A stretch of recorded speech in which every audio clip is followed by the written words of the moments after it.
नमस्कार सारे EPS 95 pensioners. खबर निकलकर सामने आ रही है अमर उजाला के तरफ से। EPS 95 latest news. वित्त मंत्री निर्मला सीतारमण ने राज्यसभा में कहा ईपीएस 95 योगदान के लिए 10,260 करोड़ रुपए खर्च किए गए। जी हाँ दोस्तों, ये कहाँ कहाँ खर्च किए गए वो मैं आप लोगों को बताऊंगा आज की इस वीडियो में।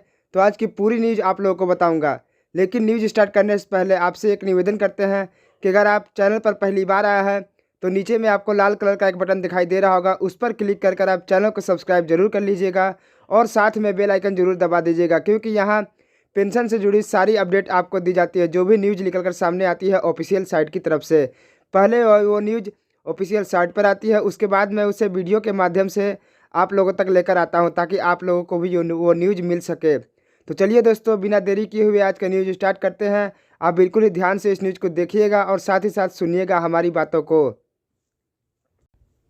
वित्त मंत्री निर्मला सीतारमण ने सोमवार को कहा कि कर्मचारी भविष्य निधि संगठन ईपीएफओ द्वारा दी जाने वाली ब्याज दर में 8.1% की कमी आज की वास्तविकता को दर्शाती है और अभी भी छोटी बचत योजनाओं और बैंक समयावधि जमा दरों पर ब्याज से अधिक है। ईपीएफओ के पास एक केंद्रीय बोर्ड है जो यह तय करता है कि उन्हें किस दर पर दिया जाना है और उन्होंने इसे काफ़ी समय से नहीं बदला है। उन्होंने इसे अब बदलकर 8.1% कर दिया है। उन्होंने कहा, प्रस्ताव अभी वित्त मंत्रालय के पास मंजूरी के लिए नहीं आया है। सीतारमण ने राज्यसभा में विनियोग विधेयकों पर चर्चा का जवाब दे रही थी।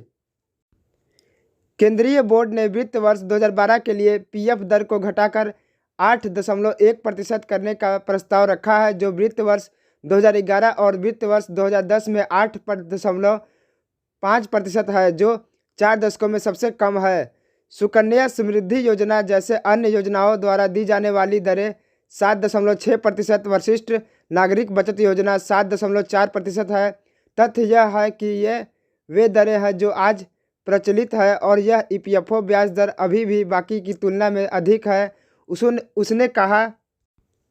सीतारमण ने आगे आकर कहा कि सरकार बीमाकर्ता के आईपीओ की सदस्यता लेने वाले भारतीय जीवन बीमा निगम के पॉलिसी धारकों को छूट की पेशकश कर सकती है। सीतारमण ने सोमवार को संसद में कहा कि सरकार ने पात्र पॉलिसी धारकों के लिए ईसीयू का 10% रिजर्व रखा है और उन्हें ईसीयू प्राइसी पर छूट भी मिल सकती है। एलआईसी के इम्पीडेंट मूल्य की गणना वैज्ञानिक तरीके से की गई है और ड्राफ्ट रेड हेरिंग प्रॉस्पेक्टस में इसका खुलासा किया गया है। आईईवी की एक बीमा की मैट्रिक है और एक चालू व्यवसाय के मूल्य पर आधारित है। सीतारमण ने कहा, एलआईसी के ईवी को उसके डीआरएचपी में 30 सितंबर तक 5.4 ट्रिलियन रुपए आंका गया है।